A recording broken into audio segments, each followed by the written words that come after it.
The Labour government has backed down in its legal fight for tougher anti-protest laws used to arrest hundreds of protesters, including climate activist Greta Thunberg.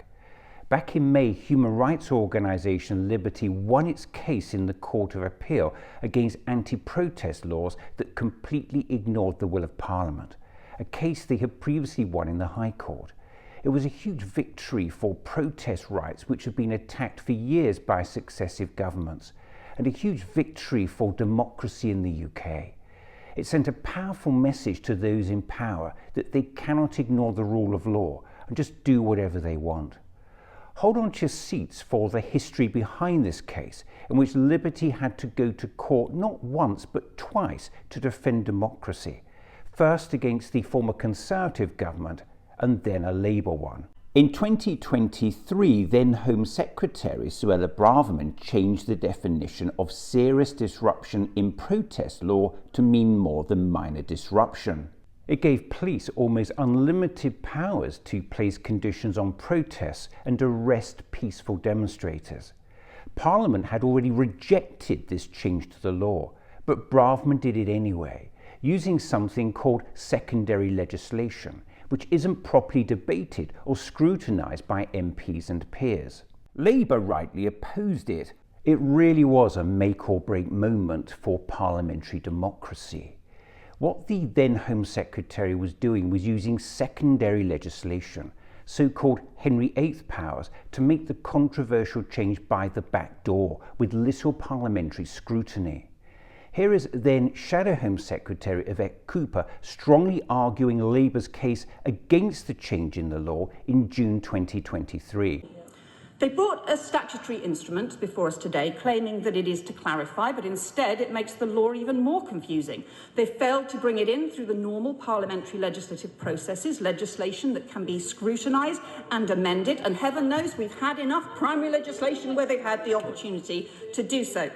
It redefines serious disruption to instead mean everything which may be more than minor. Which may? Does the Home Secretary really think anything which may, only may, create more than minor noise, for example, should be able to be banned by the police? Once again, this is not about the seriously disruptive Just Stop Oil protests, which are rightly already against the law. Instead, what it is doing is giving the police the power to prevent any and every campaign group protesting outside a local library or swimming pool that is about to be closed because it may be a little bit more than minor.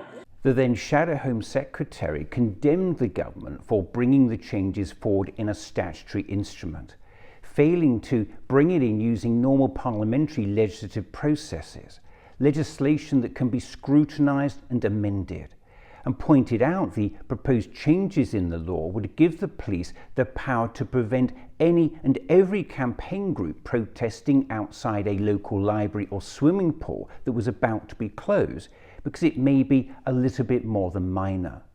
The Labour Shadow Home Secretary continued with this. And this makes it harder for law-abiding peaceful campaigners who want to work with the police to organise a limited protest, something we should all want people to do, all for the sake of the Home Secretary getting a few more headlines. She says she wants to defend free speech and our pluralist free society very robustly indeed, just only if it is speech that she agrees with and only if it isn't too noisy. And once again, instead of focusing on the damaging disruption, where all of us believe it should be stopped and where we want to see the government working with the police to sort things out, instead the government is simply making it possible to go after peaceful protesters and passers-by instead, even though that is not the British tradition. The law passed in June 2023, and police have since used the powers to arrest hundreds of people, including climate campaigner Greta Thunberg. The human rights organisation Liberty took the then Conservative government to court, and with your support, in May 2024, they won. The High Court has ruled against the Home Office over some measures it brought in last summer. Now, these were brought in by Suella Braverman, the former Home Secretary, in relation to protests by Extinction Rebellion, Insulate Britain, Just Stop Oil, to allow the police to bring in new offences and to arrest people for what they called more than minor disruption. The High Court ruled that because these weren't done through legislation and were brought in through the Home Secretary's own powers, they were unlawful. So a blow to the government. The court found the then Conservative government's anti-protest legislation was unlawful. The High Court ruled the government had acted unlawfully in creating legislation which gave the police almost unlimited powers to restrict protests, and changing the law in this way went completely against the will of Parliament. It was a huge victory for democracy. Here's more from Liberty lawyer Katie Watts. The court's judgment shows that nobody is above the law. The way in which the former Home Secretary introduced these regulations was unconstitutional and undemocratic, and the court today has said that it was also unlawful. The then Conservative government announced it was appealing the ruling to the Court of Appeal, and the High Court suspended the reversal of the measures until after the outcome of that appeal. And then this happened. On the 5th of July, either Keir Starmer or I will be Prime Minister. On July 4th, 2024, the UK electorate voted Keir Starmer's Labour into power with a landslide majority.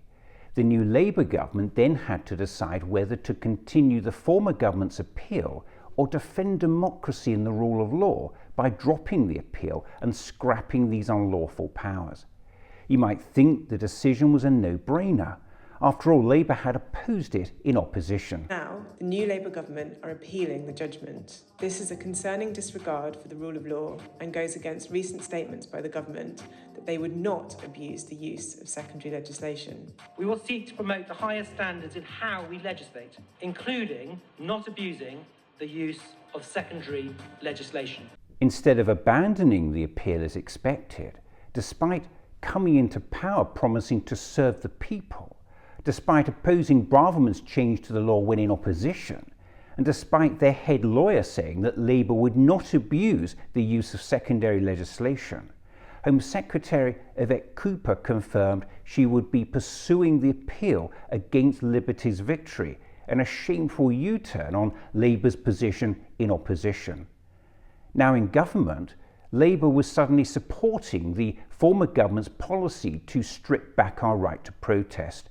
And even worse, it was now supporting the dangerous precedent the former government had set by the way in which it had gone about it. In December 2024, the case went to the Court of Appeal, where Liberty had to defend democracy all over again, this time against the Labour government. In May, the Court of Appeal unanimously sided with Liberty.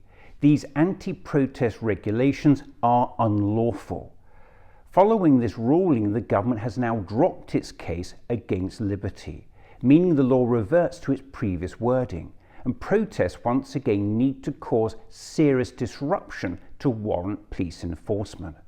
It's a huge victory for democracy and the right to protest in this country. The government must now urgently review all arrests and prosecutions brought under these unlawful regulations, and review all the anti-protest laws of recent years.